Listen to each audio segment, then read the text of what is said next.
Unta kuolemasta. Iltasatuja sinulle ja minulle, jotka tiedämme kuolevamme. Minä olen Kalevan nainen Helena Nuutinen. Pari vuotta sitten sain ihmeellisellä tavalla tehtäväkseni valmistaa äänitteen ja työkirjan, joiden nimeksi tulee Unta kuolemasta.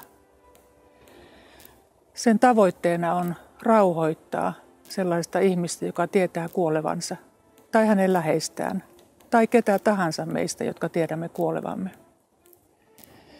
Tämä äänite ei ole mikään hartauspuhe, eikä tieteellinen selvitys kuolemasta, vaan yhden pienen ihmisen matka kuolemaan sinne toiselle puolelle.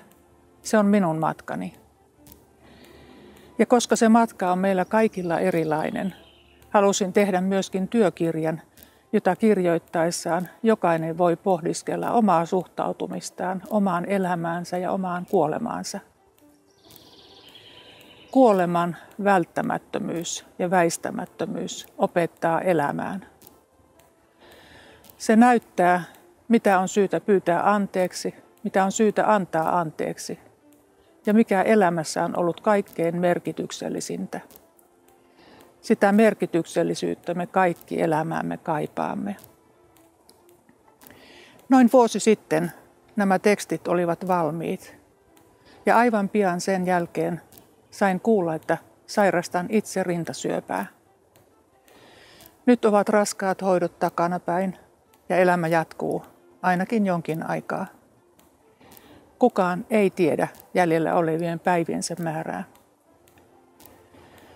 Minä haluan ehdottomasti saada tämän äänite- ja työkirjapaketin julkisuuteen, ja siihen minä tarvitsen sinun apuasi. Olen lähdössä joukkorahoituskampanjaan, jonka avulla kerätään rahat tämän paketin julkaisemiseen. Ja siihen jokaisella on mahdollisuus tulla mukaan. Mesenaatti.me-sivulla on erilaisia vastikkeita, joita lunastamalla voit olla mukana rahoittamassa tämän äänitteen ja työkirjan julkaisemista. Tervetuloa mukaan!